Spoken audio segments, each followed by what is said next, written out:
Y bueno, quiero daros las gracias por vuestro esfuerzo, porque a pesar de que sabéis de que no va a haber prácticas en esta mesa, pues habéis venido muy pronto y muy puntuales. Deciros que es una apuesta diferente, una mesa sobre sexualidad, y deciros también que nos gustaría que al final de esta mesa redonda todos saliéramos habiendo aprendido muchísimas cosas. A mí cuando me propusieron moderar esta mesa junto con mi compañera María del Hospital Dr. Peset de Valencia, del Servicio de Nefrología, pensé, bueno, tenemos un don que no conocemos. Bueno, bromas aparte, deciros que durante todo el tiempo que he trabajado en una unidad como enfermero, tengo muy claro que tengo que trabajar unos diagnósticos de enfermería o unos problemas a los que voy a llegar mediante una valoración. Si utilizamos una valoración como la de Gordon, nos damos cuenta que el 9º patrón es el patrón de la sexualidad y la reproducción, y ahora voy a confesar, y luego diré que no le he dicho, que a mí me cuesta muchísimo valorar este patrón, muchísimo. Siempre me viene a la mente un paciente de prediálisis, de consulta ERCA, que en cuanto pudo se deshizo de su señora que le acompañaba y me comentaba, mira, José María, cuando ella se va a dormir, yo bajo al salón, me pongo a ver películas porno y algunas veces me dan mareos. Y bueno, a mí es que no se me ocurrió más que decirle, pues oye, cuando vayas a masturbarte, estate tumbado en el sofá. Si me oyera mi hija diría patético, patético. Y realmente yo me sentí patético. Estoy acostumbrado a tratar muchísimos temas, pero este me agobia. Y no son solo los pacientes, lo tenemos muy claro, tratamos pacientes, pero la enfermedad renal la tiene el paciente y el entorno. ¿Cuántas veces en una unidad de hipertensión nos encontramos con que un familiar, como por ejemplo Aurora, nos dice, es que mi marido no sirve para hombre? ¿Cómo podemos abordar todo este problema, ¿no? Realmente tengo que confesar públicamente que tenemos, o que tengo, en el caso particular, una carencia que intentaremos que hoy ellos nos ayuden a resolver o al menos a aprender. La primera ponente es una ponente dentro de la línea que estamos buscando los enfermeros, multidisciplinaria. Ella es psicóloga, es profesora titular del Departamento de Psicología Evolutiva y de Educación de la Facultad de Psicología de la Universidad de Valencia y está muy, pero muy involucrada en determinados proyectos. A mí me ha llamado la atención el proyecto Unisex SIDA, pero bueno, me ha dicho que con suerte va a empezar también un proyecto de sexualidad en personas mayores al que seguramente me podré apuntar. La ponente de la que yo les estoy hablando es la señora Dolores Gil. Cuando he hablado con ella me ha permitido que la presente como Lola. Lola nos va a hablar de la vivencia de la sexualidad en el enfermo renal, pero limitaciones u oportunidades para crear. Adelante, Lola.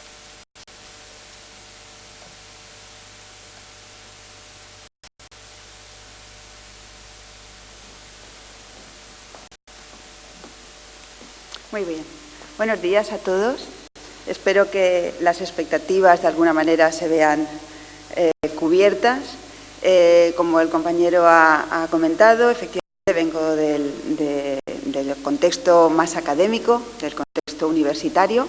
Nosotros estamos acostumbrados a investigar, leemos mucho, pero a veces no tenemos la oportunidad de estar tan a pie de obra como están pues los profesionales que están directamente vinculados con los enfermos y con la problemática. Por lo tanto, mi visión quizá va a adolecer de esa parte más que ustedes seguramente, no me cabe ninguna duda, van a tener mucho más que yo. Bien, para empezar vamos a hacer una pequeña introducción para ver hasta qué punto la sexualidad y la salud son aspectos que pueden estar relacionados, que pueden tener que ver. Desde nuestra perspectiva no puede ser de otro modo. Pero tenemos que tener claro que cuando hablamos de sexualidad, tenemos que saber a qué nos estamos refiriendo, qué aspectos son los que tenemos en la mente cada uno de nosotros cuando pensamos en sexualidad. Tradicionalmente, para responder a esta pregunta, para activar, digamos, esquemas y que todos sepamos de qué hablamos, solemos preguntarnos acerca de estas cosas. ¿Dónde está ubicada la sexualidad? ¿Para qué sirve? ¿Cuál es su función? ¿Cuál es su objetivo? ¿Y a qué edad es a la que se refiere la potencia, la sexualidad en su funcionalidad total? Bien, tradicionalmente esto se ha respondido de una forma muy peculiar. Hemos tendido a pensar que la sexualidad es aquello que se ubica concretamente en los genitales. Fuera de los genitales ya es otra cosa, pero ya no es sexualidad. También hemos tendido a pensar que la única o la principal, por lo menos, función de la sexualidad es procrear. Cuando una persona no está ya o todavía no está en fase de ser capaz de procrear, bueno, pues no tiene una sexualidad completa, digamos que está en proceso de adquirirla o en proceso de recordar lo que fue, pero no es sexualidad.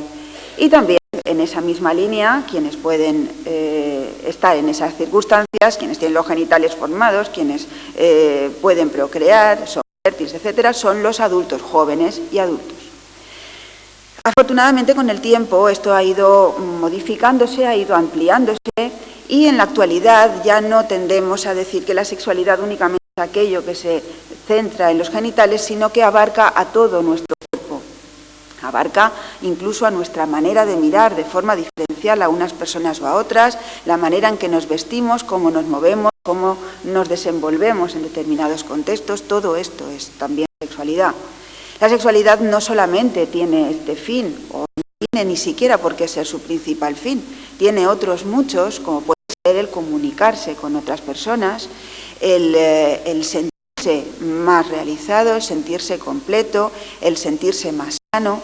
Todos estos aspectos tienen que ver también con una sexualidad saludable.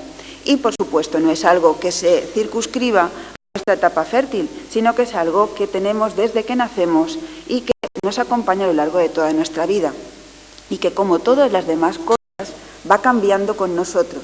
Igual que cambia nuestra apariencia, cambian nuestras capacidades, cambian nuestras potencialidades, por supuesto cambia nuestra respuesta sexual, lo que le pedimos a nuestra sexualidad con respecto a nosotros y con respecto a los demás.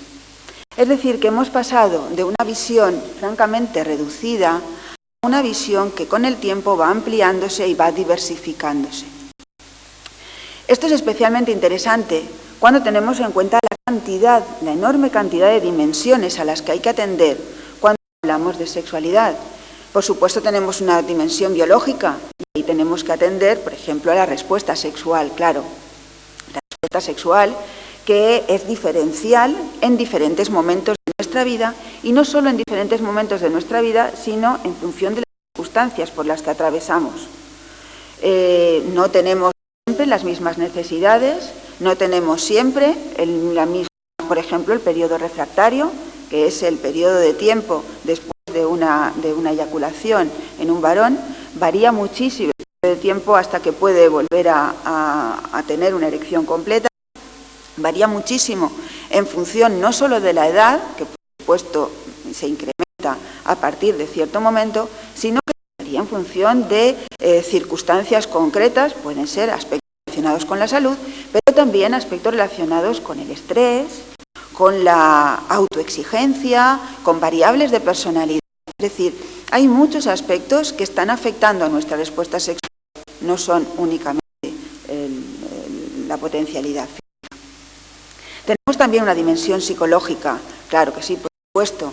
Cómo construimos nuestra propia sexualidad, qué autoestima, por ejemplo, hemos destacado aquí, sexual tenemos. Es decir, yo me percibo como un buen amante, me percibo como una persona poco atractiva. Si yo me percibo, independientemente de que lo sea o no, si me percibo como una persona poco atractiva, me muestro como una persona poco atractiva y acabo por generar en la visión de los demás un carácter de poco atractivo. Es decir, nuestra manera de conducirnos, de comportarnos, influye directamente en las percepciones que los demás tienen de nosotros. El grado en el que nos autoexigimos, no siempre somos acordes a la realidad del tiempo. Nos cuesta muchísimo entender el concepto de cambio. Nos encanta aferrarnos a lo permanente, y lo permanente no existe, lo decía Parménides, es decir, no hay nada que permanezca intacto a lo largo del tiempo, todo cambia. A veces tenemos cambios evolutivos, mejoramos, conseguimos nuevas habilidades, nuevas capacidades, y a veces tenemos cambios involutivos, es decir, perdemos cualidades, perdemos. Y esa pérdida no siempre se tiene que entender como algo negativo y la ganancia como algo positivo.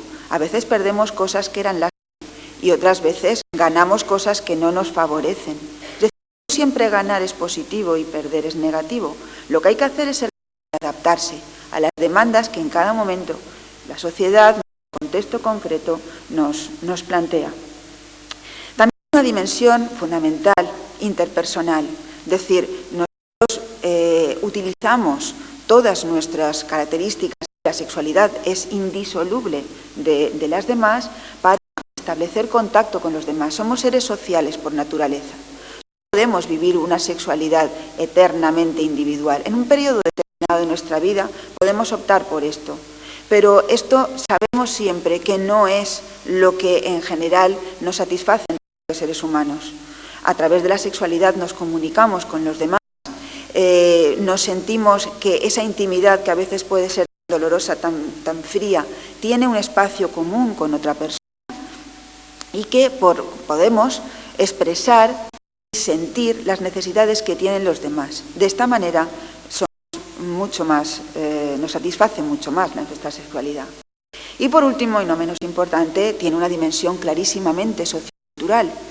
Tenemos muy claro, desde muy pequeños se nos inculca qué es lo correcto y qué es lo incorrecto, qué es lo que cabría esperar y qué es lo que no cabría esperar.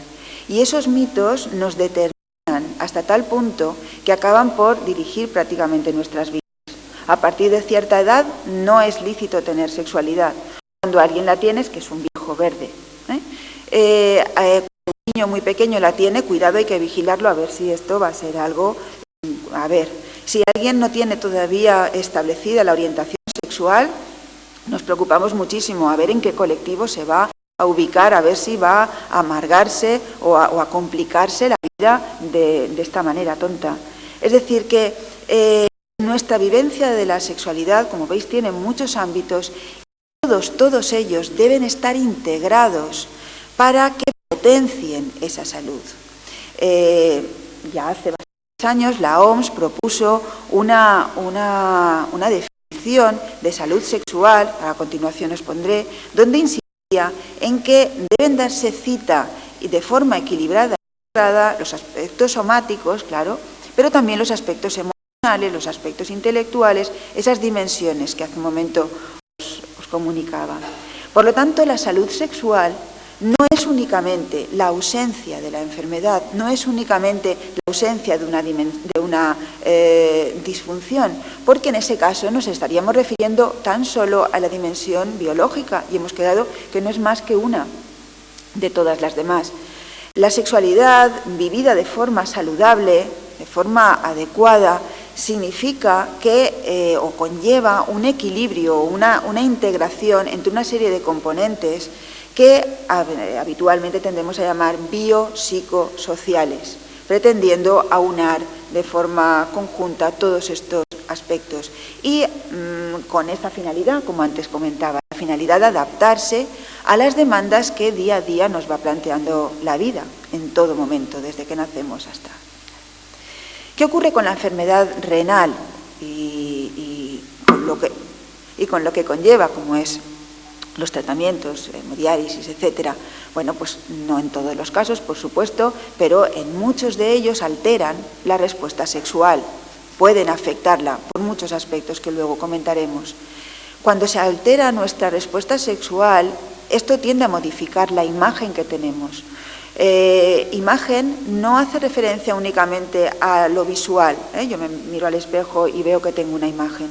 Cuando hablamos de imagen corporal, hablamos de un constructo, de una idea que engloba aspectos muy diferenciados, que parte de aspectos físicos, pero que prácticamente eso es lo menos relevante. Lo importante es cómo percibo yo esa forma de ser. Y esa percepción puede estar acercada a la realidad o estar diametralmente alejada de la realidad, pero no importa. Es como cuando nos encontramos con chicas o con chicos anoréxicos, sobre todo hay más chicas anoréxicas. Es que podemos decirles todas las personas que le rodeamos que está francamente delgada, que ella no se va a ver delgada por más que se lo digamos. Es porque su imagen está distorsionada, está alterada. Entonces, cuando ocurren determinadas cosas y nuestra imagen corporal se altera, esto acaba afectando a nuestra autoestima y de ahí hace que finalmente uno no tenga muchas ganas de arreglarse, no tenga muchas ganas de vestirse de determinada manera, o intentamos como pasar desapercibidos, como eliminar de la ecuación nuestra sexualidad. Es en este caso cuando hablamos de una disfunción sexual, es decir, que se manifiesta de muchos modos, claro, se manifiesta fundamentalmente con una disminución en cuanto al deseo sexual. Pero vamos a comentar un poco más qué es esto de una disfunción sexual. Bueno, pues es fundamentalmente, como decía, la ausencia de deseo y en general, aunque no es una cuestión de todo o nada, también puede haber frecuencia sexual, pero esta disminuye mucho, drásticamente. Y esto puede deberse, como vemos aquí, a problemas puramente orgánicos, a problemas puramente psicológicos o a una combinación de ambos. ¿Qué prevalencia nos encontramos dentro del contexto de los enfermos renales? Pues he estado buscando, he encontrado bastantes estudios en el contexto anglosajón, van un poco en la línea de los que he encontrado en el contexto español. Me he centrado, voy a presentar sobre todo los que se han realizado aquí en nuestro contexto, y entre ellos destaco un par de estudios, uno más reciente de 2010, y en ellos se destaca cómo con muestras de varones, mujeres, con un rango de edad muy amplio, es decir, no únicamente estoy hablando de personas que además son muy mayores, no, con todos los rangos de edad, nos encontramos una prevalencia francamente elevada. En el caso de los hombres, vemos que más de la mitad dice haber experimentado un descenso en cuanto a su deseo sexual desde que inició el tratamiento. Un 75% padece disfunción eréctil directamente diagnosticada como tal y más o menos el mismo porcentaje, el 75% también estaría dispuesto a tratar su disfunción sexual. Es decir, estamos hablando de una prevalencia francamente elevada, las 3/4 partes de la población masculina o bien están diagnosticadas o bien se perciben como con una disfunción eréctil y estarían dispuestos a cumplirla, y desde luego más de la mitad ha descendido en cuanto a su motivación por la sexualidad. En el caso de las mujeres, la cifra es superior en este sentido, aunque parezca que la cifra no es tan alta.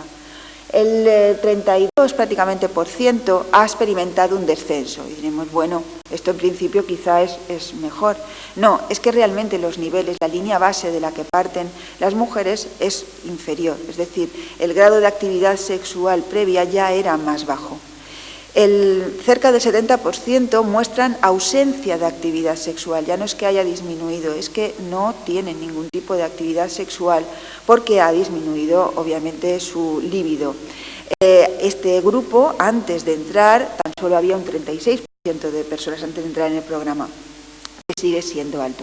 Los parámetros de comparación entre hombres y mujeres son realidades tan diferenciales, tan distintas, que a veces es complicado compararlas, ¿no?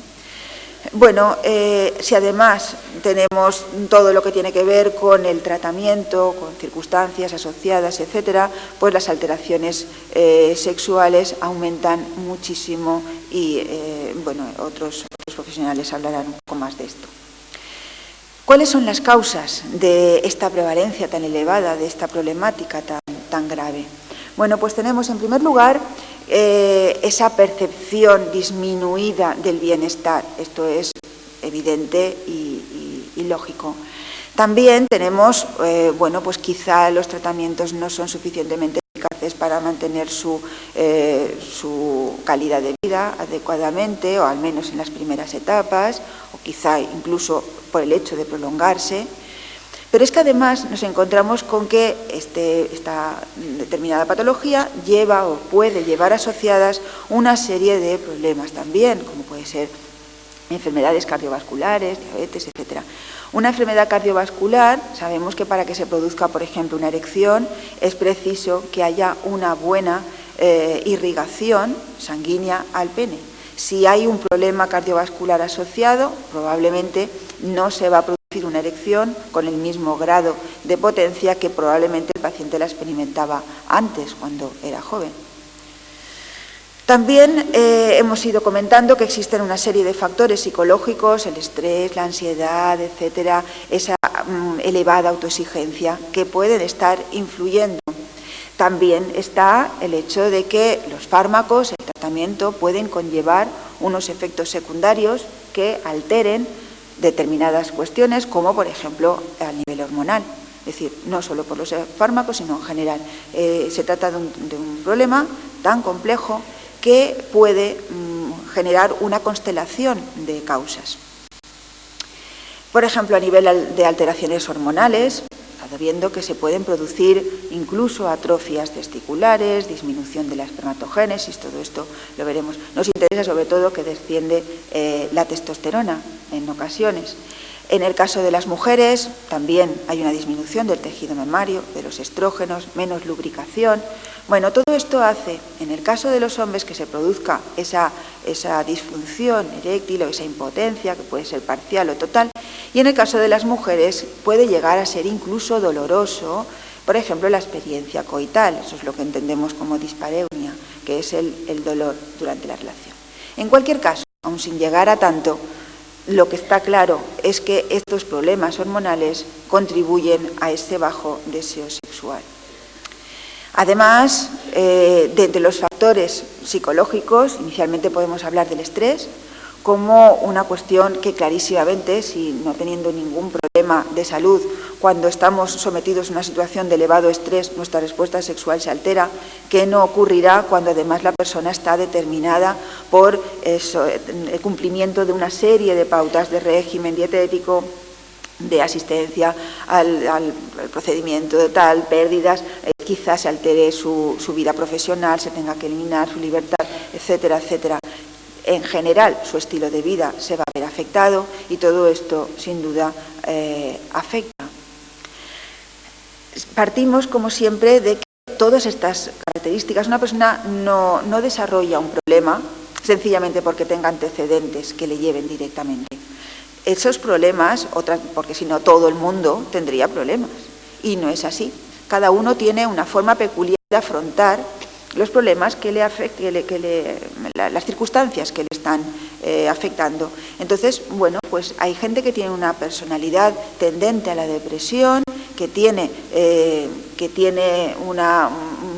una valoración de sí mismo no muy adecuada, no muy elevada, y que tiende a ser muy ansioso, a preocuparse mucho por las cosas. Bueno, pues todo esto se exacerba, obviamente, cuando aparece esto. Si además tenemos un cuadro depresivo, pues veremos que uno de los síntomas generalmente asociados a la depresión es una disminución del interés por cualquier cosa, y entre ellos destaca también el interés por la sexualidad.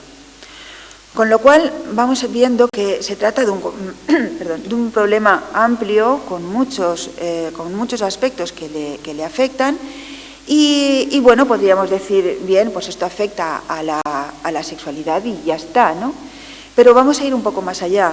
Queremos recalcar que la sexualidad no solo es importante en sí misma, que ya es mucho, sino que también tiene otras consideraciones importantes. Si consideramos en este cuadro grande lo que es salud, y entendemos que tiene un componente físico, claro, lógicamente, pero también tiene un componente mental, esto que antes hablábamos, ese carácter depresivo o ese carácter ansioso que puede estar dificultando, exacerbando los problemas. Vemos claro que esto tiene que ver con una salud sexual, ¿no? Es decir, si mi salud física ha bajado mucho, mi salud sexual, desde luego, por lo menos hasta que pueda regularizar, adaptarme, va a disminuir. Pero también en la medida en que yo consiga mejorar mi salud sexual, también voy a sentirme mejor físicamente, y lo mismo a nivel mental. Es decir, que hay un cuarto factor que es el más relevante casi de los tres, que es lo que entendemos como percepción de la salud. No importa que el médico me esté diciendo que estoy muy bien, que puedo hacer cualquier cosa, que estoy muy sana, que tengo los problemas que tenga que tener, pero que ahora mismo está todo controlado. Porque si yo percibo que no estoy bien, no voy a estar bien. Y una percepción negativa con respecto a la salud atañe directamente a la salud física. Es decir, yo me percibo como una persona que no está bien de salud y esto acaba, es una pescadilla que se muerde la cola, por afectar a mi salud física. Y lo mismo a nivel sexual y lo mismo a nivel mental. Es decir, que la percepción de la salud es muy relevante, pero ¿para qué? Para decirme a qué puedo aspirar yo. Me da igual, o sea, las expectativas, es decir, sí, yo creo que voy a poder llegar a esto, no las marca la salud directamente, sino tamizada por la percepción de salud. No la marca la sexualidad, sino tamizado por mi percepción de salud sexual. Esto es importante que lo veamos porque esto es lo que nos permite entender por qué personas con mismos niveles en cuanto a patología o en cuanto a tal, tienen respuestas totalmente diferentes. Y es porque las expectativas que tienen son distintas en función de su percepción. Y esto es lo que nos lleva directamente a un concepto clave en estos momentos, que es la satisfacción con la vida.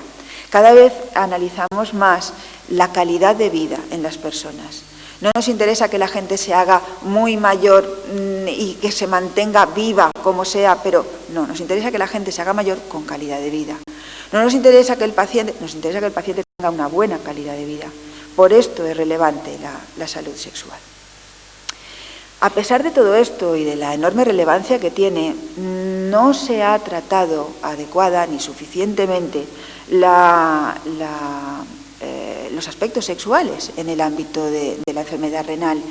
Un estudio muy reciente denunciaba que efectivamente no solo desde el ámbito académico no se ha estudiado suficientemente como para tener más elementos para poder intervenir, sino que tampoco desde la práctica clínica se atiende, sino que es algo que muchas veces tiende a dejarse o tiende a postergarse, por aquello de que muchas veces, como comentábamos anteriormente, no nos sentimos especialmente capacitados, no creemos que esto sea algo que nos corresponda a nosotros.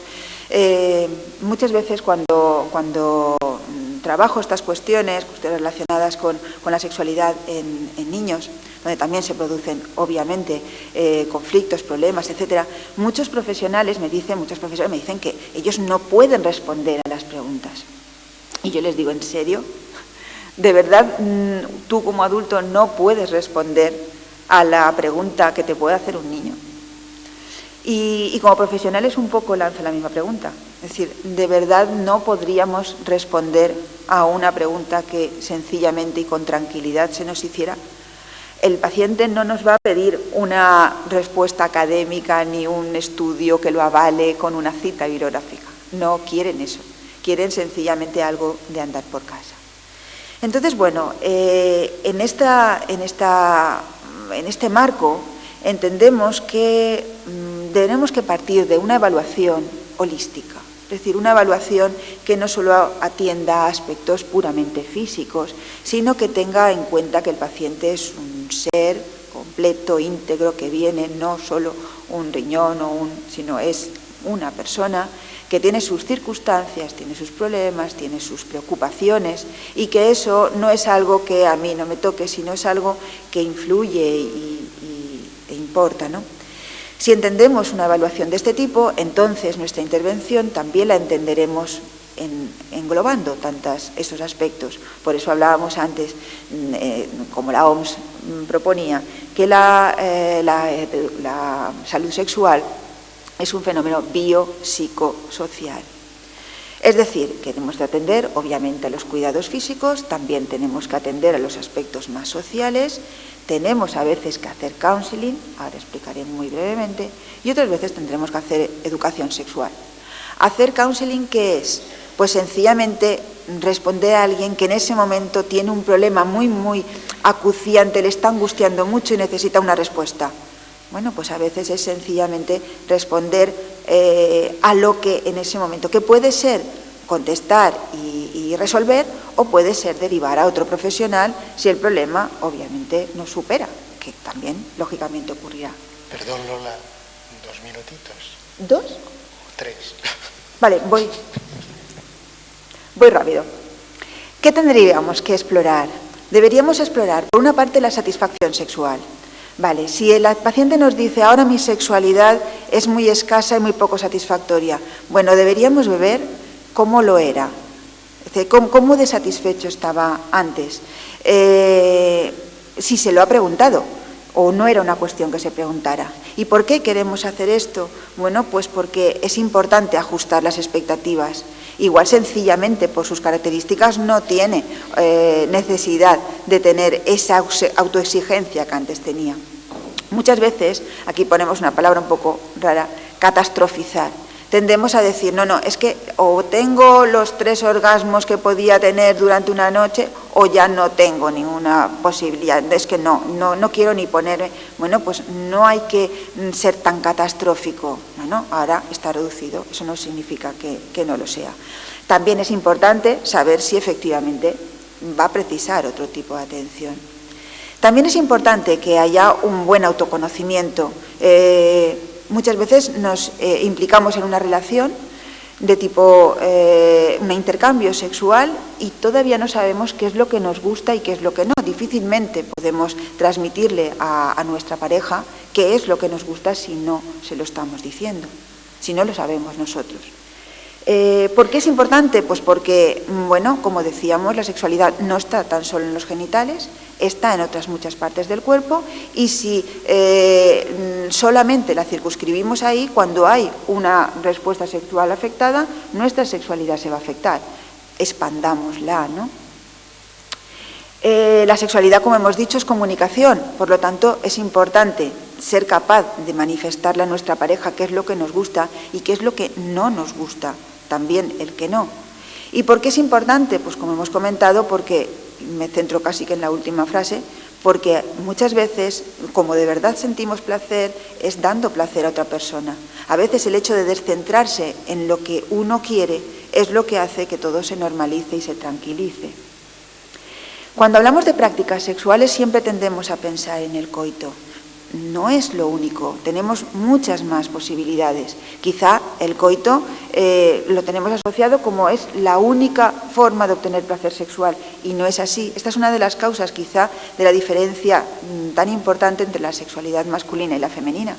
En el caso de la sexualidad femenina, el clítoris, que es la parte externa, lo que vemos, es tan solo el final, digamos, de todo un órgano interno. Ese órgano interno, a través del coito, se estimula, pero se estimula de forma muy, muy indirecta. Hay que mover todas las estructuras para experimentar ese placer. Hay mujeres, muchas mujeres, que no experimentan no experimentan orgasmo durante el coito. Eso no significa que sean ni raras, ni diferentes, ni problemáticas. No es necesario tener una enfermedad renal para no experimentar placer mediante el coito. Es muy habitual en población perfectísimamente normal no experimentar placer a través del coito. Por lo tanto, si incluso en ocasiones puede llegar hasta doloroso, dejemos de insistir en este tipo de prácticas. La salud mental, no insisto más, ya hemos comentado que cuando nos encontremos con una persona que tiende a focalizarse solo en lo que ha perdido, que no tiene ganas de nada, que tiende a autoexigirse, bueno, pues tendremos que quizá plantear, será interesante recurrir a algún especialista. Quizá esto obviamente nos vaya a superar. Pero en cualquier caso hay un par de directrices, y termino, que serían, bueno, el hecho de tener pareja o no tener pareja determinará mucho nuestra intervención. No tiene nada que ver cuando incluso en terapia sexual no específica con enfermos renales, en cualquier tipo de terapia, no tiene nada que ver el afrontamiento cuando nos encontramos con una persona que tiene pareja y que va a trabajar su sexualidad, va a construirla conjuntamente con los cambios que ahora están acaeciendo, y la persona que todavía o que en estos momentos no tiene pareja. La intervención es absolutamente diferencial. También las variables clínicas, también las hemos destacado. Clínicas me refiero a nivel psicológico, de personalidad, etcétera, van a determinar y sobre todo el grado de preocupación. Una persona que está francamente preocupada por esto no va a ser suficiente. Pero afortunadamente nos vamos a encontrar con otras muchas personas que no tengan una preocupación tan grave. Es decir, que cuando, y aquí termino, cuando los inconvenientes físicos sean especialmente incapacitantes, que también puede darse el caso, siempre nos queda el recordar que más allá de la genitalidad tenemos muchos otros aspectos a mencionar y a trabajar. La sensualidad, el volver o iniciar por primera vez, sin la presión del orgasmo, el placer físico, sencillamente entender que una caricia, acariciarnos la espalda. Una de las técnicas que utilizamos mucho en terapia sexual consiste en en prohibir el coito, prohibir el orgasmo y hacer que la pareja únicamente durante un tiempo se centre en dar placer a otra persona y preguntar, ¿esto te gusta, esto no? Acariciando la piel en cualquiera, con olores, con aromas, con sabores, con todo lo que se nos pueda ocurrir. Y en otro momento después intercambiamos y ahora solo estoy pendiente en recibir y ahora digo qué es lo que me gusta, qué es lo que no, etcétera. Es decir, conclusión, la vida nos hace pasar por circunstancias no esperadas, no deseadas y no agradables, pero a todos, a unos en una medida, a otros en otra. En cualquier caso, nunca hay por qué renunciar a la sexualidad, siempre hay una opción y a veces el mero hecho de pasar por estas adversidades, que podemos verlo como efectivamente una desgracia, lo que puede ser es una ocasión para revisar, porque quizá teníamos demasiado idealizada nuestra sexualidad de jóvenes y bueno, quizá tampoco era tan maravillosa y tan perfecta, y aunque lo fuera, sencillamente vivir es adaptarse a lo que vaya viniendo. Y nada más, muchas gracias.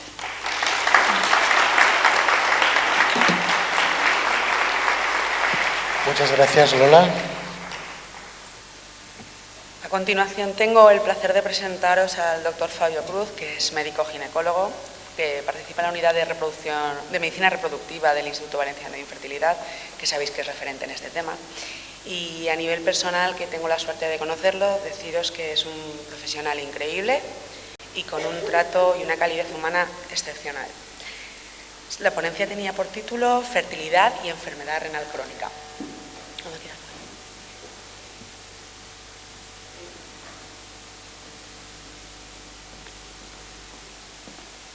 Buenos días. Bueno, presentarme primero. Soy Fabio Cruz, ya me había comentado mi compañera. Trabajo con fertilización in vitro, o sea, con tratamientos de fertilidad y veo, por mi trabajo, por mi manera de tratar a los pacientes todos los días, las ganas y la importancia que hay cuando estamos pensando en ello de buscar un embarazo, de conseguir la gestación. Y me encantó la invitación por poder hablar de un tema desde el aspecto de la multidisciplinaridad, o sea, que vamos a hablar no solo lo que estoy acostumbrado, con especialistas de cómo mejorar la estimulación y el embrión, pues sino hablar de personas que habitualmente no trabajan con el tema. Pero es casi que más importante hablar cuando no estamos tan acostumbrados, para que ampliemos un poco la manera de pensar, para que entendamos un poquito más de lo que no miramos habitualmente y sobre todo, quién realmente está con los pacientes. Yo estoy con mis pacientes, me gusta ser muy presente, pero sin mi equipo de enfermería, sin mi equipo total, no podría nunca realizar un trabajo más completo. Y sé que mis pacientes preguntan casi que más algunas cosas a mis enfermeras que a mí. Me preguntan partes técnicas, qué medicación tomo, cuándo vuelvo, qué día la intervención, pero puedo hacer aquello, debería pensar en aquello. Esas cosas pues casi que mejor enfocadas desde la enfermería. Por eso, con mucha ilusión hablamos del tema y voy a hablar de una forma un poco más ligera, no voy a hablar de forma técnica porque quizás no es lo que queramos abordar hoy.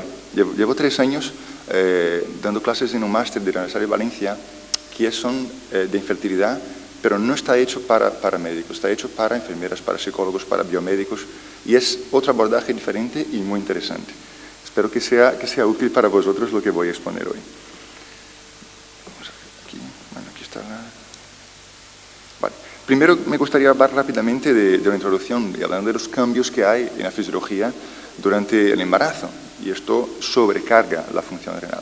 Hay un aumento importante de toda la volemia, de la sangre circulante, y esto pues el riñón tiene que trabajar más para filtrarlo. Sobre todo el volumen plasmático, o sea, el líquido, que es donde trabaja el riñón. Y la función renal pues también se ve alterada, los riñones aumentan de tamaño realmente, macroscópicamente, no solo trabajan más, como se hacen más grandes para trabajar más, aumentan los indicadores de función renal, de filtración glomerular, no dan abasto porque hay aún así una proteína fisiológica, no llegan a filtrar del todo, pero siguen trabajando. Y hay más problemas, digamos, anatómicos, de hidronefrosis, por la compresión, por la progesterona, la vejiga es más reactiva, es más propensa a infecciones, es más delicado todo durante el embarazo, y hay que tener un cuidado especial en estos casos. Nos dan miedo las complicaciones urinarias y renales de forma general durante el embarazo, que son más frecuentes de por sí. Es más frecuente pues, la clásica infección urinaria de vejiga, la cistitis, que todos conocemos, y en el embarazo es más frecuente pues, siempre. Y complicaciones más graves como pielonefritis, como nefrolitíasis, como medulopatías, y la preeclampsia, que sería, bueno, no es una complicación renal, pero es un factor que puede confundir mucho el diagnóstico. Como la proteinuria es algo más o menos frecuente en el embarazo, el factor más importante para el diagnóstico de una preeclampsia es la proteinuria. Y si hablamos de pacientes renales crónicos, pues a lo mejor también tendrán un síndrome nefrótico y también tendrán proteinuria, o sea que hay que mirar con mucho más cuidado todo esto. Las complicaciones específicas en el paciente renal crónico sería el empeoramiento de la función renal por la exigencia más importante de su función, la sobreposición de la preeclampsia, que es una enfermedad bastante importante durante el embarazo, y la agudización de la insuficiencia renal, la colesterol, y también, bueno, que la paciente que no necesitaba diálisis o necesite más o empiece más pronto a necesitarla porque el riñón se ve más comprometido. La fertilidad en las pacientes renales crónicas pues, es una realidad. Primero porque ya, pues, como ha comentado mi compañera, cambia el deseo, cambia la libido, cambian las hormonas, cambia una serie de factores. Y aparte del nivel también, digamos, técnico, hay durante un proceso ya instalado de insuficiencia renal crónica, una hipercoagulación general de la sangre. Y una hipercoagulación, aunque esté compensada, dificulta que llegue el embarazo, porque dificulta que llegue la sangre al útero y dificulta también que se desarrolle el embarazo. Es más común, de hecho, haber abortos y pérdidas que realmente no lograr el embarazo. Así que es un ambiente más o menos complicado que tenemos que intentar cuidarlo y a veces evitarlo. Cuando hablamos ya de las embarazadas, la prematuridad es muy habitual. Son pacientes que no llegan hasta el final del embarazo habitualmente. Y tenemos pues, que crece menos, por lo que hablamos de no llegar a sangre correctamente al útero. Los pesos fetales cuando nacen son más bajos y suele haber pues, una reducción de la sobrevida fetal al nacer. Las complicaciones maternas son menos que las fetales, pero también la hipertensión puede empeorar, añadido con la preeclampsia, la anemia, la pielonefritis, los polidróminos y los estadios procoagulantes o hipercoagulantes que había comentado antes también. El embarazo tiene que ser un sinónimo de cuidado, siempre, pero sobre todo en el paciente que tiene ya pues, un comprometimiento renal.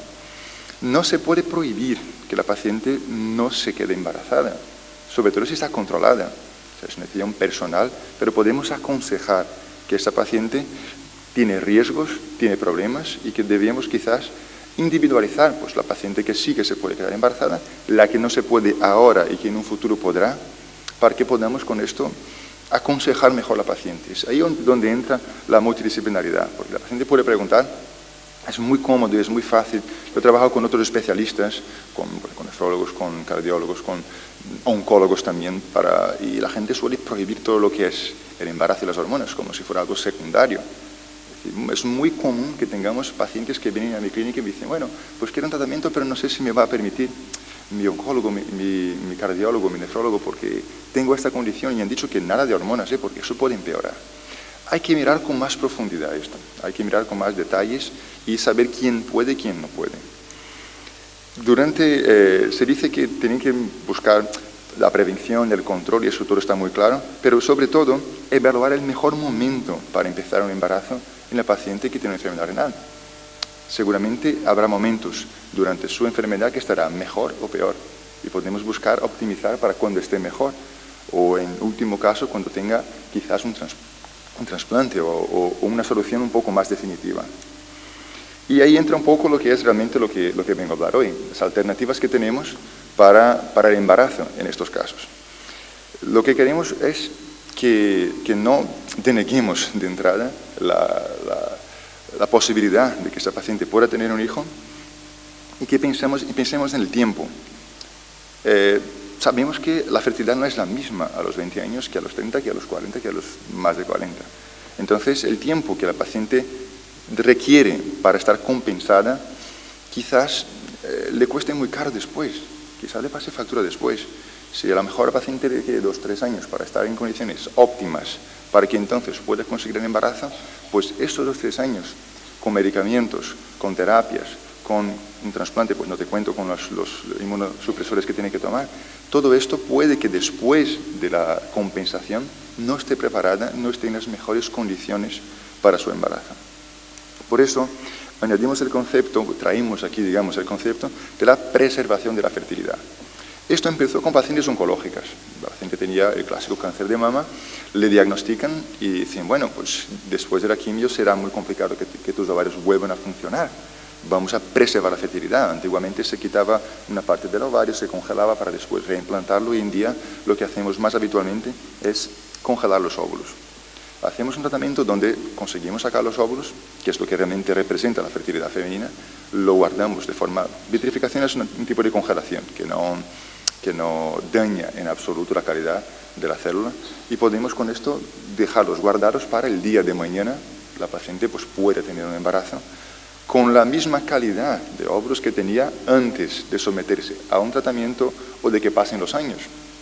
Esto empezó con pacientes oncológicas, pero hoy en día la cantidad de pacientes que vienen con sus 30 y pocos años sabiendo que no van a tener hijos en los próximos años, o porque no tienen pareja, o porque están en un proyecto profesional muy largo, o porque tienen un viaje, por lo que sea, saben que cuando quieran tener hijos tendrán 40 años o casi o un poco más, y quieren tener óvulos de 30 y 35 años, para que cuando tengan 40 puedan tener embarazos sin las clásicas complicaciones que la edad puede aportar. Y en este caso de las pacientes en Ares, pues un poco lo mismo.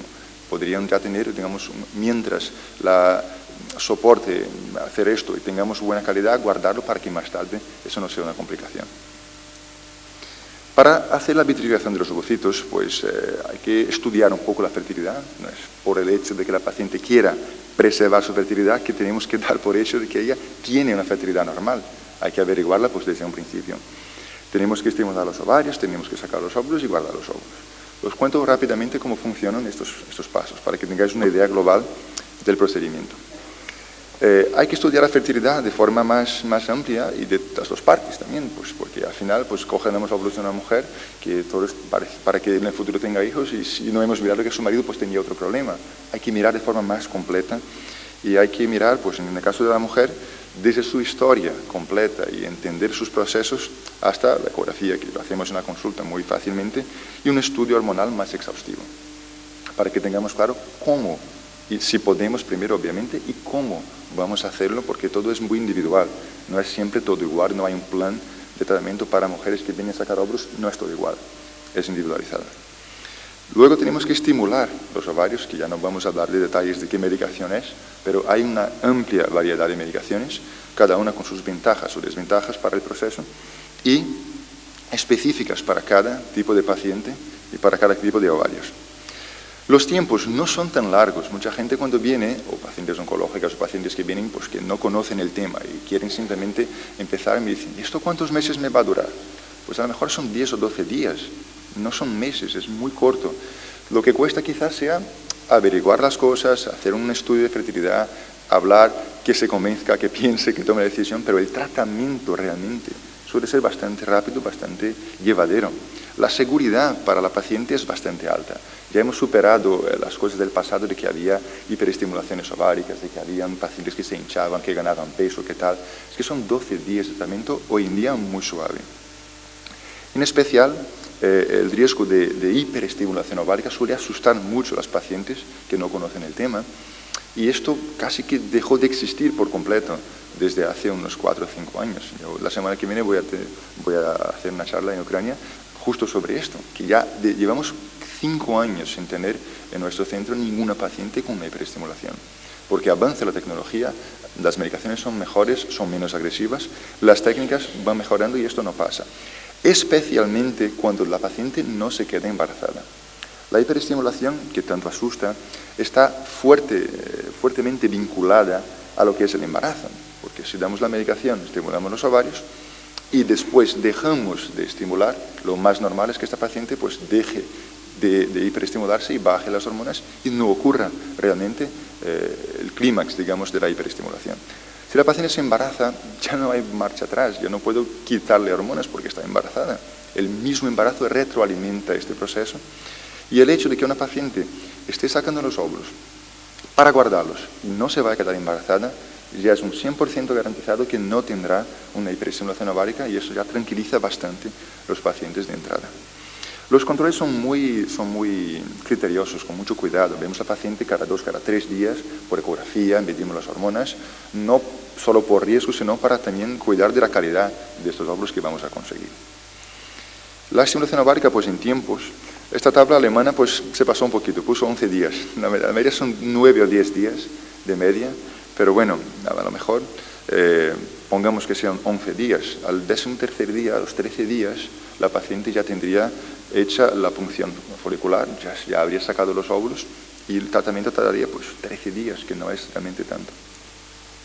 ¿Cómo se hace la extracción de los óvulos? El paso un poco más diferente, ¿no? Porque tomar una medicación que habéis visto en alguna diapositiva previa, una foto de pinchándose, la mayoría es pinchada, aunque hay medicaciones hoy más modernas que se pinchan un día y tiene efecto por 7 días, no hay que pinchar a diario, como antiguamente era más común.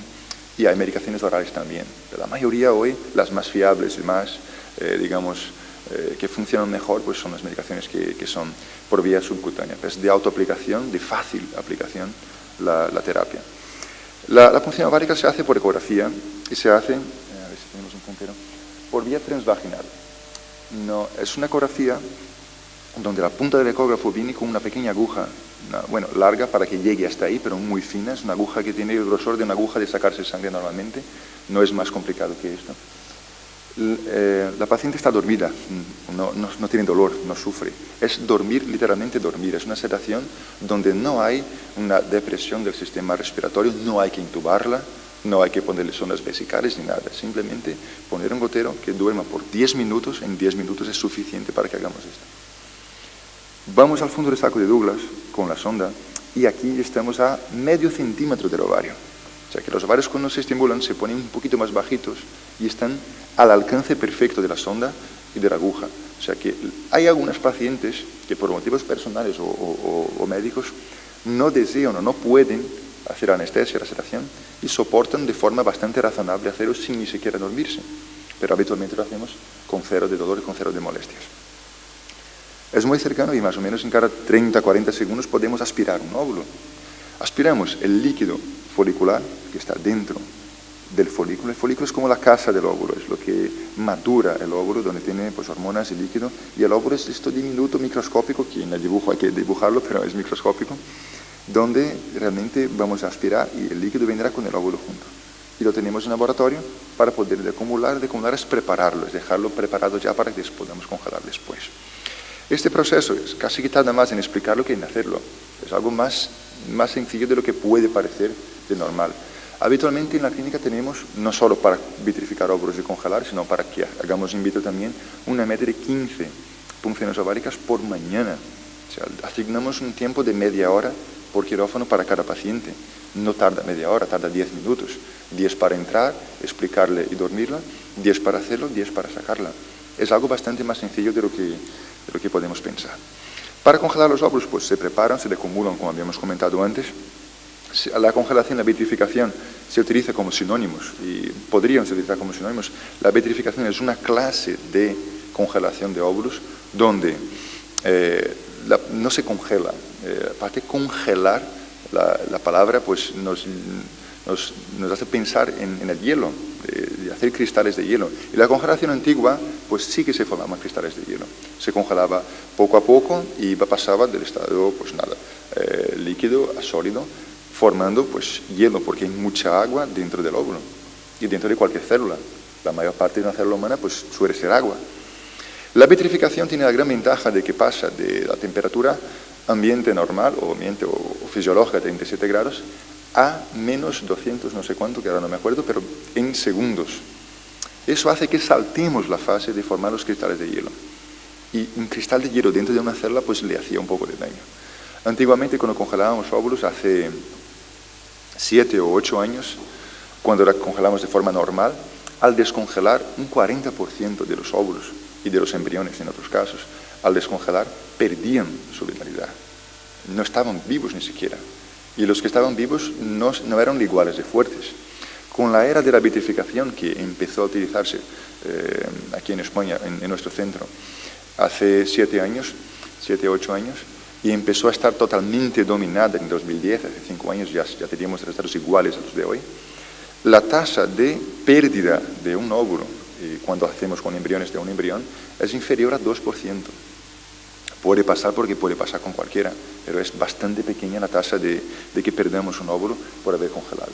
Entonces, los miedos que podemos tener de voy a congelar mis óvulos hoy, pero el día de mañana cuando les congelen, ¿estarán vivos? Pues hombre, sí estarán vivos. Alguno puede que no, y suelen ser los que no tenían la mejor calidad, que tampoco lo utilizaríamos bastante, porque los peores son los que sufren, los peores tampoco generarían el mejor embrión y el embarazo. Algunos se puede perder, pero no es la norma, es todo lo contrario. Habitualmente salen bastante bien. Ya tenemos si empezamos a congelar de forma perfectamente bien hecha en el 2010, pues ya tenemos pacientes ya embarazadas con los óvulos que han sacado en aquella época.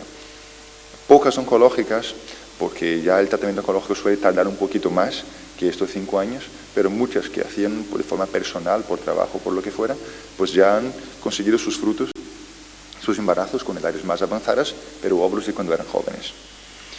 El tiempo que el óvulo puede quedarse almacenado, congelado, vitrificado es eterno. Es indiferente congelar óvulos durante 2 meses porque ocurrió un accidente. O bueno, por poner un ejemplo un poco habitual que tenemos por ahí, la paciente se prepara, sacamos los óvulos y el marido, pues por algún motivo psicológico de salud, no puede dejar la muestra de semen. ¿Qué hacemos con estos óvulos? Pues los congelamos y un día el marido viene y deja el semen y lo hacemos.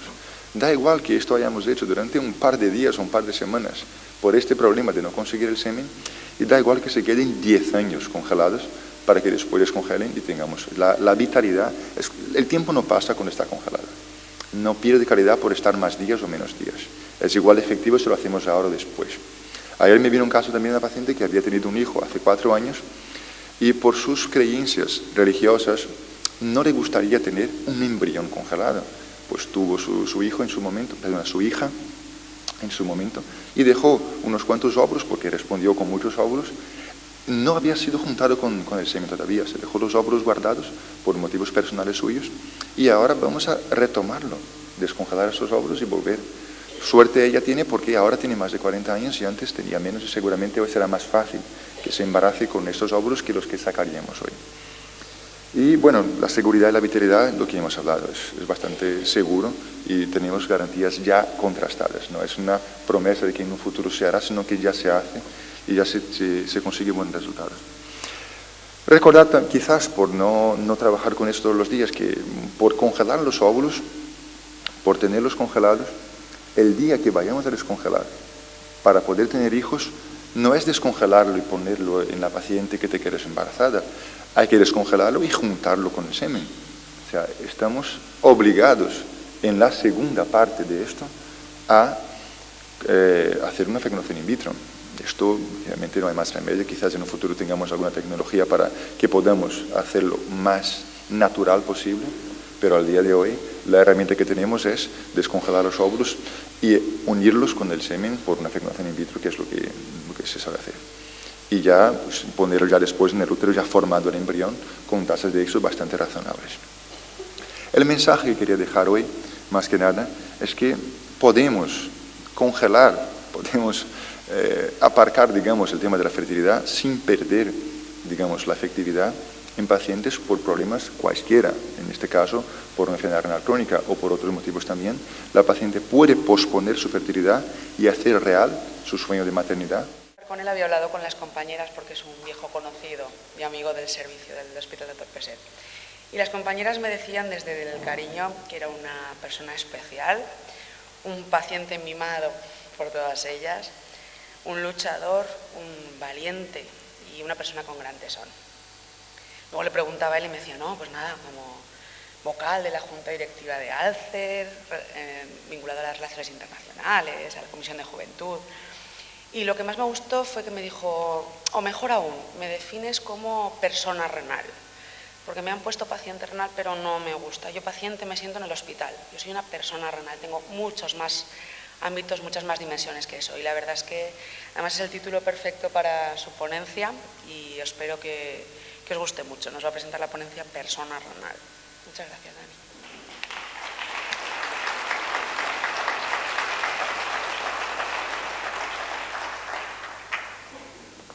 Bueno, buenos días a todos.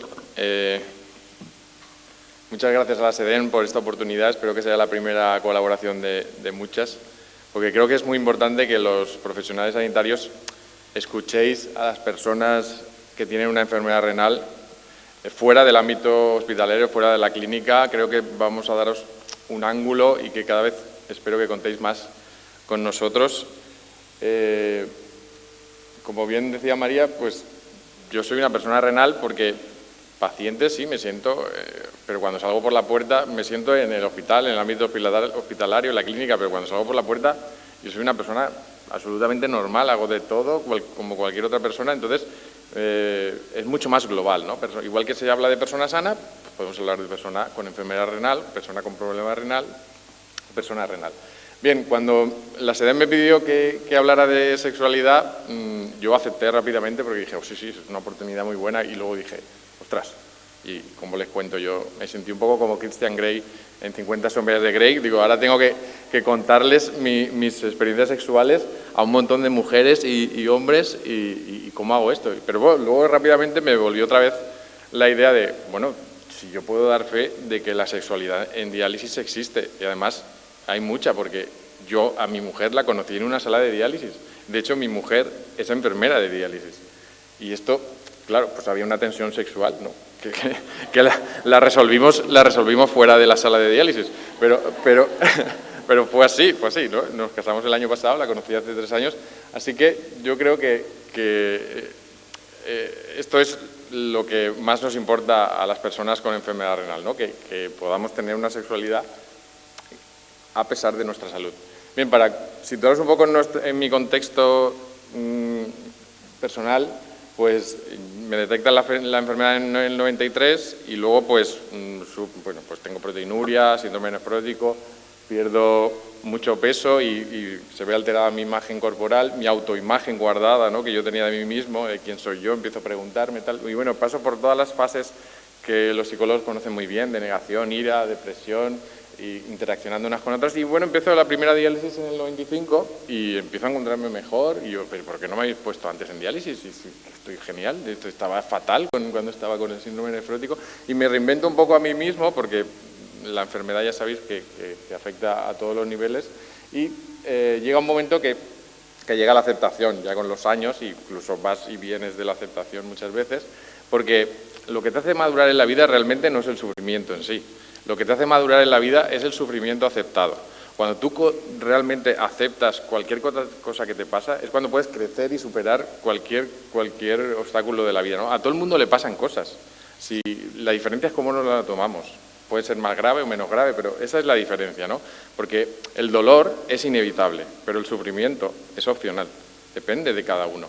Y esto es muy importante porque el bienestar emocional, por supuesto, va a influir en nuestra sexualidad. Aquí tenemos los factores fisiológicos, que tampoco me voy a extender mucho porque sube la prolactina, porque el riñón tiene unas funciones endocrino-metabólicas que todo el mundo, bueno, que los conocéis perfectamente, y sobre todo sube la prolactina porque es como si fuéramos a dar el pecho, incluso los hombres, y nos baja la testosterona, y todos estos factores de la anemia, los fármacos, la desnutrición, pues pueden afectar a una sexualidad sana y normal como tienen las personas sanas, ¿no? Bien, En la reproducción e infertilidad, ¿no?, que tenemos las personas con enfermedad renal, como ha dicho el doctor Fabio, pues al final nos ponemos en manos de un especialista y es que decimos adiós a la intimidad, y esto para las personas con enfermedad renal, tanto como las personas sanas, es muy importante, ¿no? A mí me gusta mucho este dibujo, ¿no?, porque es verdad que sí, que podemos tener hijos, pero ya estamos perdiendo un poco la privacidad, ¿no? Ya necesitamos de otras, y bueno, por supuesto, la frustración de no ser padres, para la persona con enfermedad renal que no puede complacer a su pareja porque pues tiene un sentimiento de culpa muy importante. Os he puesto unas animaciones un poco divertidas para que... Pues, dejarme hablar de las 4 Cs, que también seguro que Lola conoce muy bien, porque las 4 Cs afectan a la enfermedad renal directamente, ¿no?, que son comer, competir o luchar, correr o huir y copular. Esto en realidad viene de las 4 Fs del inglés, que son comer, feeding, competir o luchar, fighting, correr o huir, fleeing, y copular, fucking. Pero se puede decir fucking porque no hay ningún menor, ¿no?, en la sala. Entonces, al final, estas 4, que son los instintos básicos, las motivaciones básicas, están afectadas, ¿no?, en nuestra enfermedad. Y claro, pues nos impiden realmente ser felices y es difícil conjugarlo todo un poco, ¿no? Entonces, ¿cuál fue el significado de la enfermedad renal en mi persona y cómo realmente yo sufrí esto y afectó a mi sexualidad? Pues yo creo que esto le pasa a la mayoría de personas con enfermedad renal que tenéis en vuestras salas de diálisis y en vuestros servicios de nefrología. Primero tienes una crisis de identidad, que te empiezas a preguntar que quién soy yo, que quién era yo antes de la enfermedad y después. Luego tienes un rechazo de la apariencia por tu imagen autoguardada y encima porque piensas que los demás también están juzgando tu apariencia porque tú ya no eres el que eras, etc. Luego hay una aversión al tratamiento. Los pacientes o los enfermos renales odian la diálisis. Y yo amo la diálisis. Es que los intento convencer de que es lo que nos permite seguir sobreviviendo, pero claro, tienen otra visión y es verdad que todo lo negativo, pues para compensarlo hace falta mucha cosa positiva para compensar todo esta negatividad. Luego, la limitación del estado de vida, es verdad que dependemos de una máquina para vivir, pero siempre le digo a las personas con enfermedad renal que yo puedo encontrar esa máquina en cualquier sitio del mundo. Así que sí, depende de una máquina, pero la máquina está hoy en día en cualquier sitio del mundo. Luego hay un miedo de incertidumbre porque el 70% de los pacientes con enfermedad renal creen que van a morir. Esto es muy importante que lo tengáis en cuenta, porque en esta situación, ¿cómo queréis tener una sexualidad normal?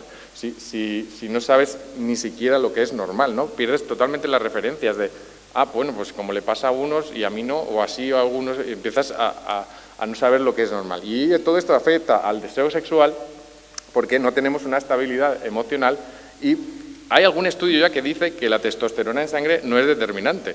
Resulta que sí, podemos tener la testosterona baja, pero el deseo sexual no está directamente relacionado solo con la biología, está relacionado con tu bienestar emocional, ¿no? Entonces, si tú tienes un bienestar emocional, con la aceptación, con tu trabajo, con tus recursos, resulta que puedes tener un mayor deseo sexual. Sobre todo, y por supuesto la confianza y la autoestima, sentirse atractivo, pues yo creo que también es muy importante. ¿Cuál es la realidad en diálisis? Pues resulta que los profesionales, claro, te cuentan la teoría, pues sí, tienes las hormonas alteradas, tal. Luego viene el urólogo o el ginecólogo y te comenta la práctica de cómo se pueden hacer hijos in vitro o cómo podemos mejorar las técnicas. Y luego resulta que la persona con enfermedad renal es la que vive la realidad, ¿no? ¿Y cuál es la realidad? Porque la satisfacción no son las cifras, las estadísticas. Yo ya he visto algún estudio que dice que la incidencia de disfunción sexual es muy alta en diálisis, pero no afecta a la calidad de vida relacionada con la salud porque la gente tiene 65 años de media. Anda. O sea que como tengo 65 años ya no me importa. Y la gente de 30, 40, 50, 20, ¿esto qué les pasa? ¿Que no les va a afectar a la calidad de vida? Pues claro que sí. Entonces, olvidémonos de las estadísticas y que lo importante son las emociones, son las sensaciones, ¿no? ¿Cómo me siento? Si estoy incomprendido. Luego es un tabú que es políticamente incorrecto hablar de sexualidad. Ya lo sabéis que esto en diálisis pues no se habla normalmente. Y no hay nada más frustrante para una persona con enfermedad renal que le digan, es normal. Sí, ¿tienes edemas? Es normal. Sí, ¿no tienes erección? Sí, es normal por tu enfermedad renal. Será normal desde el punto de vista médico, pero no desde el punto de vista de una persona que esto no lo vive como algo normal y crea una frustración muy grande. Entonces, como no se habla, no se educa, no se trata, pues resulta que empezamos a tener unas confidencias y unos secretos ahí, incluso entre pacientes, ¿no?, en el vestuario, que dices, ostras, pues yo la verdad que no funciona, pues yo tampoco, sí. Y de esto, que lo pongo entre comillas, me lo dijo un paciente en el vestuario y me dice, joder, Dani, es que no valemos para fumar, no valemos para comer, no valemos para beber agua, no te estoy hablando de beber alcohol, y no valemos para follar. Y digo, y yo no le quería dar la razón, pero claro, es que al final... Es que casi tienes razón. Yo le decía, hombre, esto es una racha, tal, no te preocupes, que no sabía qué decirle, ¿no? Y entonces es verdad que el médico casi nunca te pregunta cómo estás a nivel sexual, ¿no? A lo mejor tienes suerte y encuentras una enfermera confidente que le puedes contar tu experiencia sexual, buena, mala o regular, y pues sí, al final se crean unos rumores y unos falsos mitos que dices, ostras, me tomo el Bimpara, con el Bimpara yo no tengo una erección. Y dices, pues es verdad, a mí también me pasa. Y esto no está demostrado, ¿no? Sí, simplemente pues se habla más entre pacientes casi que entre profesionales. Porque ¿cuál es la relación entre el profesional y el paciente? Pues resulta que cuando estamos en manos de un profesional, aparte de que él tiene la salud, en sus manos está nuestra salud, resulta que tú estás en una situación de inferioridad porque no conoces casi nada y él lo sabe casi todo y encima pues no te atreves casi a preguntar, ¿no? A mí me gusta mucho esta frase porque es verdad que cuando tú oyes a un paciente que se está quejando de todo, viene el médico y ¿cómo estás? Bueno, regular. Pues si me has estado media hora diciendo que todo te va fatal en la vida, que 1000 pruebas, que esto es un asco, que no quieres vivir así. Y es verdad que es muy difícil saber lo que sienten los pacientes y lo que saben, porque el sistema de salud está orientado a la enfermedad, ¿no? No está orientado a una salud sexual ni a una salud de ningún tipo, ¿no? Está orientado a tratar unos valores analíticos, a estar en unos parámetros, pero nunca nos está preguntando realmente los valores estéticos, familiares y sociales que son los que nos importan realmente a los pacientes, ¿no? Y el profesional trata la enfermedad y yo creo que el buen profesional trata a la persona con enfermedad. Entonces, ¿cómo es la sexualidad en diálisis? ¿Cómo fue mi sexualidad en diálisis? Pues yo el primer pensamiento que tuve en el año 95 cuando entré en diálisis es que ya no iba a tener pareja. Y yo lo creía firmemente, de verdad. Digo, ¿quién va a querer a un juguete roto como yo? ¿Y quién me va a aceptar con esto, no? Y entonces, cuando ya a lo mejor me gustaba a alguien y estaba pensando, ¿y cómo le digo que estoy en hemodiálisis? Porque me gustaría decírselo, pero ¿y si se lo digo y ya no? Porque me ha pasado de decírselo y no verle nunca más a esa persona, que hay gente que no quiere sufrir, ¿no? Entonces yo digo, bueno, va, pues me atrevo. Y entonces le dices, mira, pues yo es que estoy en hemodiálisis. Y te dice, ¿y eso qué es? Entonces, claro, tú le cuentas, pues mira, la hemodiálisis es esto para eliminar los líquidos, la sustancia, y al final le dices, voy a diálisis, y dices, bueno, entonces es como ir a clase, ¿no? Vas 4 horas allí y luego sales y ya está, y tú dices, sí, bueno, más o menos. Entonces, claro, la persona no es consciente de lo que es, vosotros porque estáis muy relacionados con la nefrología, pero la gente no tiene ni idea de lo que es la diálisis y tú tienes un miedo, ¿no? Y es muy difícil conjugar todo esto de ser sincero y luego tener placer sexual con una persona que, por ejemplo, acabas de conocer, ¿no? Porque encima, imaginaos con el sexo, con la fístula o con el catéter, cómo puede llegar a ser, ¿no? Es como me va a aceptar, tengo estos prejuicios estéticos, a lo mejor no, a lo mejor te acepta, pero tú ya estás con muchos miedos, ¿no? Y entonces, es verdad que al final no hay que comparar porque el sexo siempre es relativo, ¿no? Nunca estás... Antes, cuando era sano, yo tenía mejor sexo o tenía...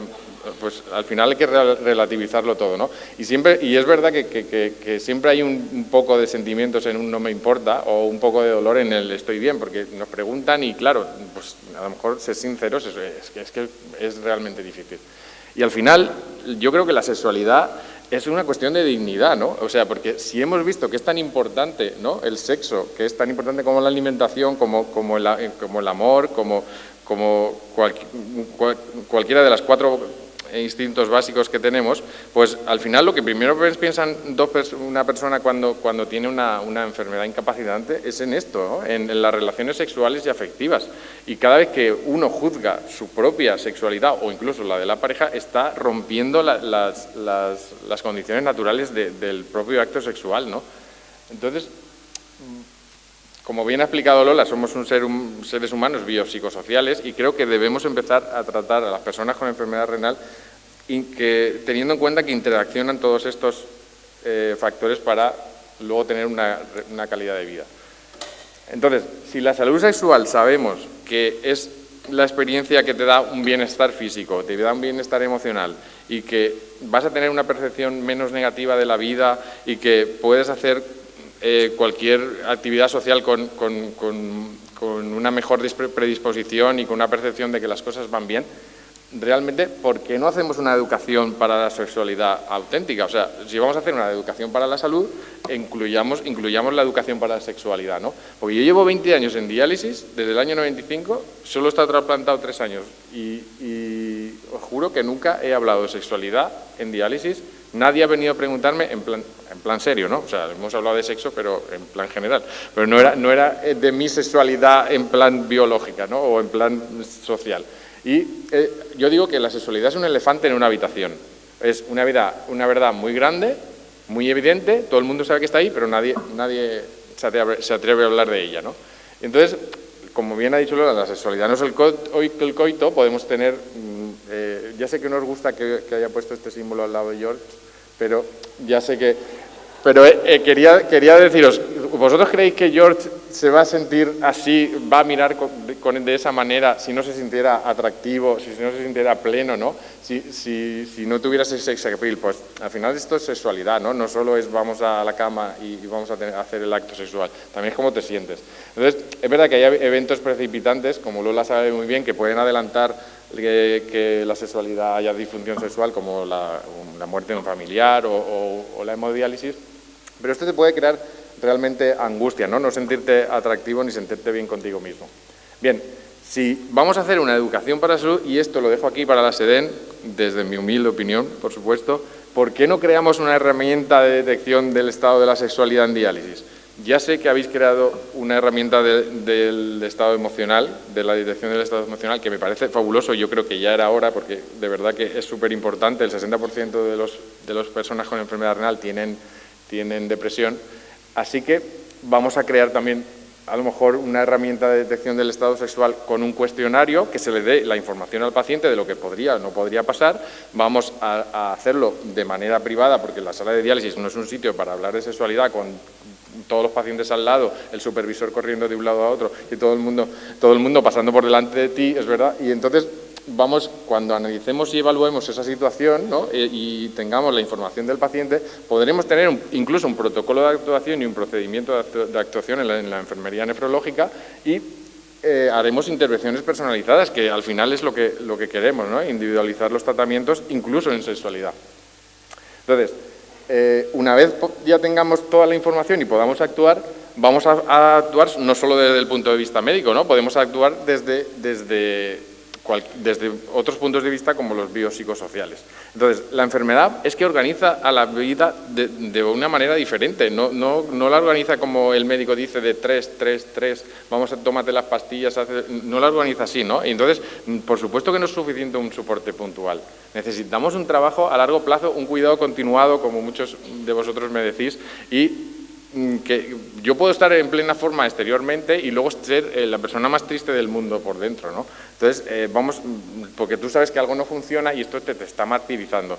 Entonces, de verdad que es un cataclismo perder la sexualidad para un paciente con enfermedad renal, tenga 50, tenga 30 o tenga 60.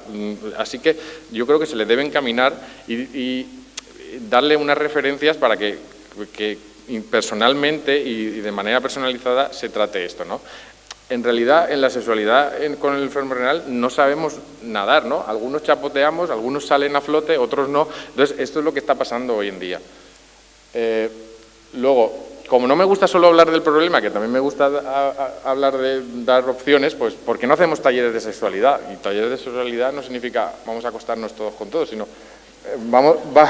Vamos a hacer talleres de besos, de caricias, de abrazos, porque se ha demostrado que el tacto y el olor son muy importantes para poder despertar la libido sexual, ¿no? Esto del sexo ideal lo pongo aquí como anécdota porque realmente nunca le recomendaría a un enfermo, o sea, a una persona con enfermedad renal que se tomara esto, pero la industria tiene 1000 ideas y seguro que podemos hacer muchas cosas más de las que estamos haciendo, ¿no? Al final se trata de despertar el apetito sexual y ir a terapia de pareja si hace falta. Vamos a terapia de pareja por otras cosas, por esto también. Y por supuesto que la sexualidad no se jubila. O sea, yo no me creo que las personas que tengan más de 65 años no tengan actividad sexual. Y actividad sexual, como no es el coito, que pueden ser caricias, seguro que la tienen, ¿no? Luego, otra cosa que debemos promover es la actividad física. Estoy convencido de que, bueno, ya veis, muchos conocéis ya el sillón que tiene la bicicleta incorporada para durante la diálisis poder hacer ejercicio, eliminar más fósforo. Estoy seguro que física y mentalmente, si promovemos una actividad física, vamos a estar mejor. No puede ser que vayamos de casa a diálisis, de diálisis a casa, hay que evitar la sobreprotección. No somos inválidos, podemos hacer cualquier cosa, o sea, somos adultos, simplemente pues queremos eso, la información, respeto y que nos traten como tales, ¿no? Y podemos usar sabiamente las 4 horas de diálisis para dar talleres de sexualidad, cursos de inglés, cursos de sexualidad, podemos hacer lecturas, podemos hacer bicicleta estática, podemos hacer muchas cosas, no solo dormir y ver la televisión. Yo creo que en esto, ya sé que hay algunos pacientes que al principio no querrán, pero yo creo que la mayoría se van a poner las pilas si les damos opciones. Y luego los protocolos, por favor, que no sean tan técnicos, ¿no? Al final queremos también el toque humano. Nos gusta sentirnos valorados, queridos, escuchados, no solo que nos digas A, B, C y pasar a la siguiente cosa, ¿no? Otra cosa que creo que es muy importante que fomentemos es el pensamiento positivo. Y esto está muy relacionado con lo que dijo Pilar Peña de la Universidad de Jaén, porque el electromagnetismo es una de las 4 fuerzas más importantes de la mecánica clásica. Sabéis que está la mecánica cuántica y la mecánica clásica. Pues la mecánica clásica tiene electromagnetismo, la fuerza nuclear débil, la fuerza nuclear fuerte y la fuerza de la gravedad. Bien, cada pensamiento es una onda electromagnética y somos absolutamente lo que pensamos y cada pensamiento cambia nuestra estructura del biocampo de las células. Entonces, si yo pienso que no podré, probablemente no voy a poder. Y si pienso que sí que voy a poder, seguramente podré, ¿no? Entonces, lo que pensamos determina lo que nos convertiremos. Porque para el cerebro no existe diferencia alguna entre ver, soñar o imaginar. Es decir, si yo me imagino a mí mismo triste, siento tristeza. Y si me imagino a mí mismo feliz, siento felicidad.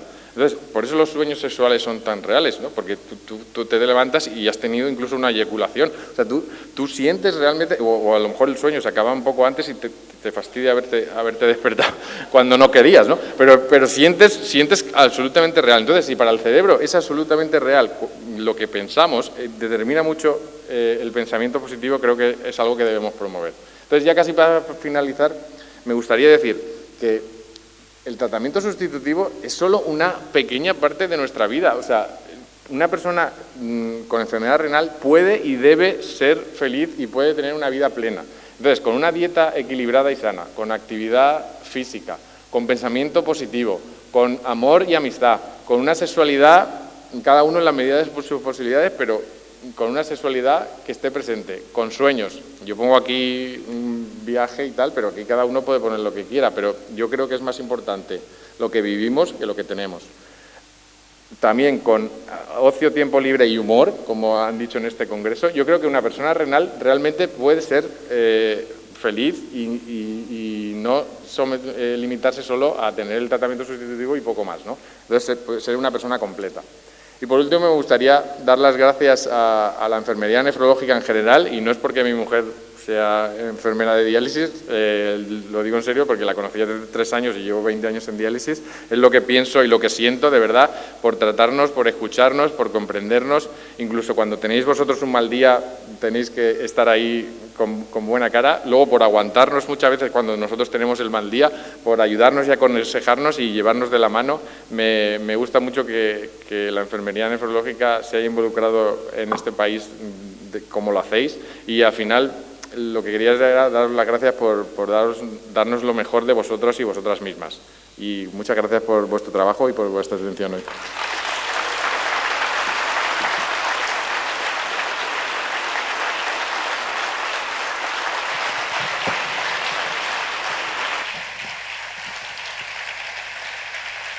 Muchas gracias, Daniel.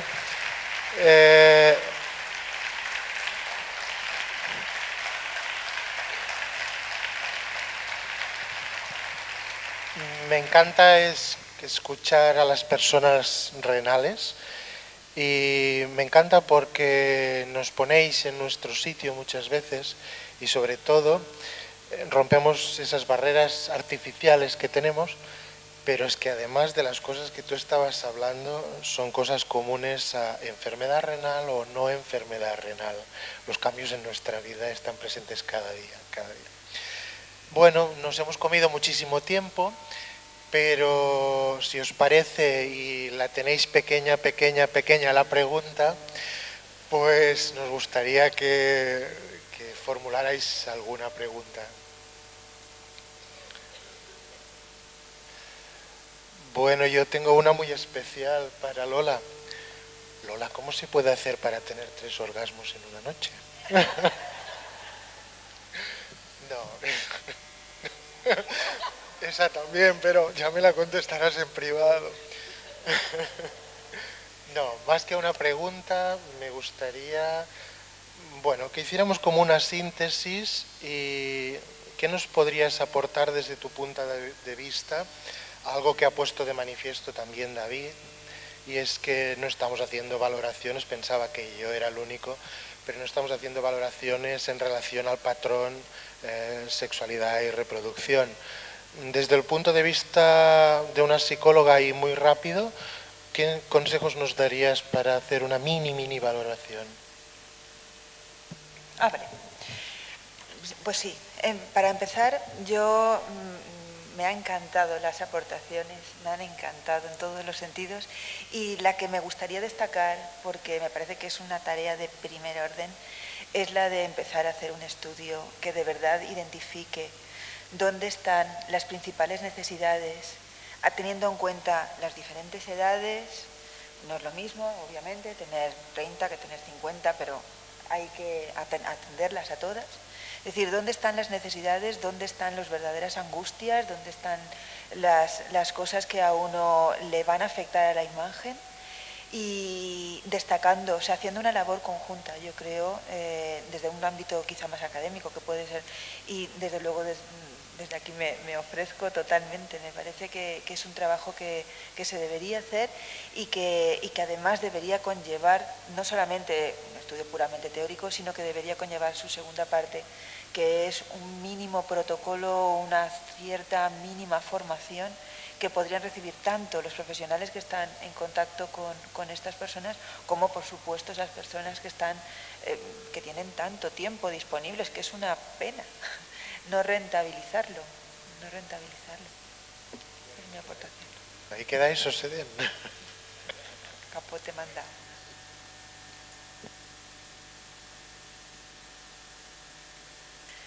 No tenemos ninguna pregunta, entonces pues damos por finalizada esta mesa. Espero que os haya gustado. Nos estábamos muy emocionados porque el tema, la verdad es que no se había tratado y surgió así de manera espontánea en una cena de repente de por qué no se hablaba de sexo en el Congreso y de sexualidad, siendo que es un tema que la verdad es que nos intriga y nos gusta bastante a todos, y nos gustaría que se participara más activamente. Os lo agradezco muchísimo que hayáis venido y muchas gracias por todo. Hasta luego.